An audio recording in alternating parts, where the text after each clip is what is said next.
Good afternoon sa inyong lahat dyan, mga kabayan. Welcome back again sa aming munting channel. So ngayon guys, ay papakita ko lang sa inyo saglit kung ano yung hitsura o nasa loob ng flat na nirentahan namin na may kasama kami sa kabilang kwarto. So bali ito lahat guys, sa likuran ko, nakikita nyo, ito ay sa kanila. Sa kanila itong mga gamit na ito, maliban lang doon sa fridge at sa dispenser ng tubig, sa amin yan. Tapos yung isang mesa, sa amin dyan, bali pinala namin yung mesa namin na makainan. Kasi tatlo na sila, tatlo din kami. So ito pala guys, pakita ko sa inyo yung sampayan. Diyan kami nagsasampay. Ayan. Dito makasampay ka. Dito, ito yung terrace ng flat. So, mainit ngayon guys. Hindi na muna ako lalabas dyan dahil mainit. Kanina, sinampay ko to around 10:30 umaga. Alas 10 pasado ng umaga. Pero mainit na. Dyan, ito guys, yung building na to, makita nyo. Dyan yung likod. Itong likod ng park nan sa kabila. Yan yung park na pinuntahan namin nakaraan ni Ashka. Yung pinakita ko sa inyo, may mga nagja-jogging, may walking. Dyan yan sa harapan. Ito kasi yung back side na to ng park na yan. So ayan. So yun yung bridge na tumawid kami doon nakaraan ni Ashka papunta sa kabilang side. So ayan. Ito yung loob ng flat.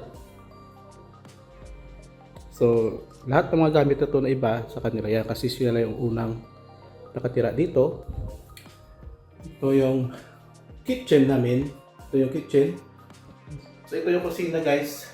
Diyan kami niluluto. Share lang kami dito sa pagluluto sa gas range na yan. Pero yung gas range na yan ay sa kanila ni ate. Tapos yung ibang gamit namin, katulad ng planggana, mga ano, nandiyan dyan. Sa kabila naman, sa kanila. Itong side na to ay sa kanila. Tapos dito sa amin naman. Hanggang sa baba. So ayan. Pero sa tubig, syempre kanya-kanya din. Tapos may fridge sila. Ito yung fridge nila. Ngayon yung fridge nila, yan. Tapos dito sa amin, sa labas, yung fridge namin. Ito. So, lagayan namin ng tubig. Ayan, dito namin nilagay. Ito yung salas guys, na malaki itong salas na to, spacious. So tara, pasok tayo sa loob. Dahil napakainit guys dito sa salas kasi hindi naman na switch on yung AC. Hindi naman kami tumatambay dito sa labas kahit sila. Hindi masyadong lumalabas sa salas. Minsan, pag gusto mo lang mambay, umupo dyan o ano. Kaya lang dito, limit lang yung kuryente. So, pasok tayo sa loob ng kwarto. Dito pala guys yung CR namin. Ito yung toilet namin na ginagamit para sa amin. So, ayan. Ayan dati yung niya siya. Yung pinapaliguan niya. Tapos dyan siya nagpupupo. So dyan nakalagay yung mga namin, mga shampoo. Pasensya na kayo guys, medyo hindi pa nakaano yung namin, yung sa loob ng toilet. So dyan naglalagay kami ng mga ibang gamit tulad yun ng panglinis. Kasi yung masitira namin, namatay na yung talim na karaan. Ito yung sink. Yan. Tapos ito yung washing namin. Dito siya sa toilet. I-ano ko pa nga ito ayusin ko pa ito yung dapat na-attach siya malapit doon sa sink para tuloy-tuloy yung niya, yung buhos ito ng tubig. Tapos ito guys, ito na pag gumamit ka nito, ito yung panghugas pang ikaso lang hindi ako makakalaba. So ginawa ko, pinalitan ko ito muna. Ayan, ako lang naglagay ako lang guys nag-install niyan papunta sa washing para at least pag naglaba kami dito makalaba kami. So yan yung sabon. Ganito lang guys, medyo may kalakihan lang yung dito, yung toilet dito. At ito naman yung kwarto guys. Diyan yung kwarto nila sa kabila. Dito kami kumakain. Minsan sabay-sabay kami sa pagkain, sharing, kwentuhan, gano'n. Yan ang iba-iba yung size ng kasi ito dati sa amin sa kabila Pasok tayo sa kwarto guys. Ito naman yung kwarto namin. Yan. So yun dyan nakalagay yung spa bed namin. Kasi noong nakaraang Sunday ay inayos namin uli. So ito, nilagay namin to yung shelf. Bumili kami ng shelf. So naghiram ako ng barina sa kasamahan ko ng driller. Tapos yung TV, dito na siya na nakalagay ngayon. Kasi noong nakaraan dito yun yung TV. So dyan namin nilipat na. Nilagay na kami ng ito. Shelf, bumili kami ng shelf. Tapos yan. Yung TV namin guys, ano lang yun guys is sa 32, 34 inches. Pero itong TV nito guys, para ka-ashkalan to. Nalala ko kasi that time, ano siya mag 1 year. Ano pa lang siya. 2023 to. So tapos ayan, by the way, yan yung mga ibang gamit nandyan. Tapos yung cabinet hindi pa na namin dyan. Yung ibang gamit na ganyan sa taas. Yan. So yung luggage namin nandyan. So ito yung glass niya guys oh. Maganda yung glass niya kasi ang laki. Ang laki ng glass. Yan. Tapos dito na side, yun ang pintuan namin dito na side. Yung lagayan niya ng gatas. Yung pagkain namin iba, dyan yung dilata. Tapos yung mga snack dito, wala na nga ubos na. Mag-grocery na kami this week ulit. Tapos dito. So, bakit sana namin tanggalin to? Dahil kapag dumadaan siya dito, na ano yung ulo dito or mukha dito.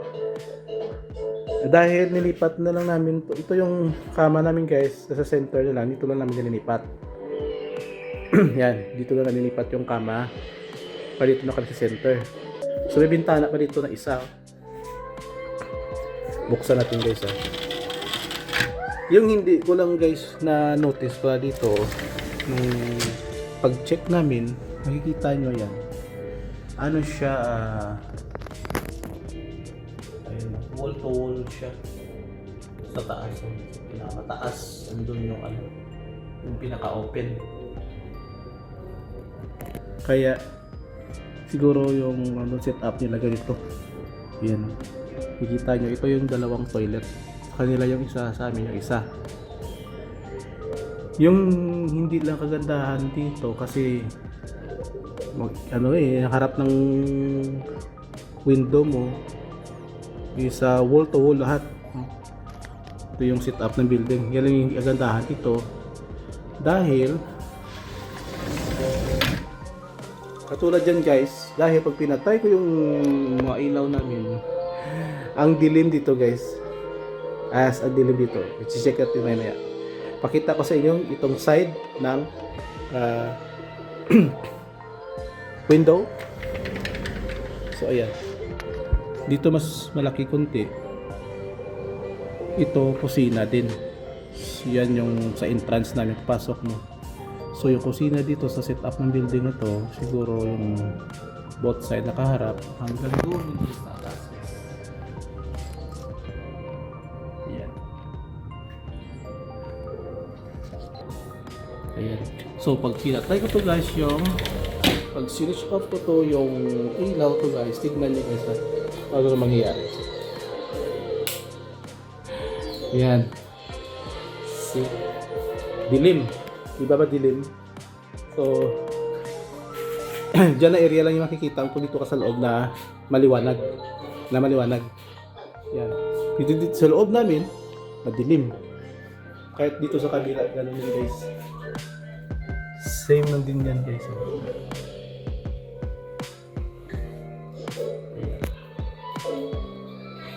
So, i-switch on talaga yung ilaw guys.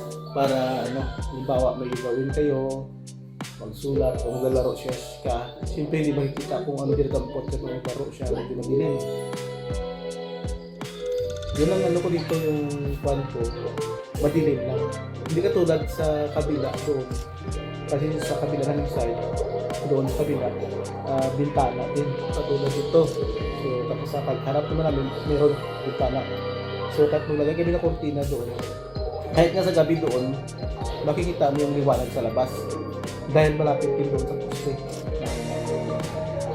May ilaw. So pag doon, pag umaga, kahit i-ganon mo lang yung, yung cortina doon, at least guys, may liwanag ng pasok. Dito wala masyado. Pero kagandahan naman dito is mataas yung kisame compared sa kabila. Mas mataas to. Tapos, mas malaki lang siya. Yun lang. Yung cons ko lang, yun lang yung madilim.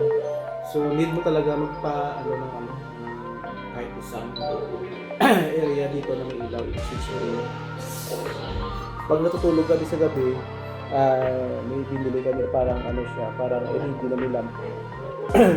Meron siyang parang bulb na kulay saka puti, parang fluorescent yung kulay ng bulb. Ayun, parang parang lamp. Para kasi pag switch off ko talaga daw sa lahat na walang ilaw, ang dilim-dilim, wala ka talaga makikita. So si Aska umiyak, kaya bumili kami noon para at least pang namin pang sa gabi hanggang umaga pinapailaw lang namin. Say hi! Say hi! Hi! Say hi! Hi! Welcome back to our channel! So see you again guys sa our next video at maraming salamat. Ingat mga kabayan!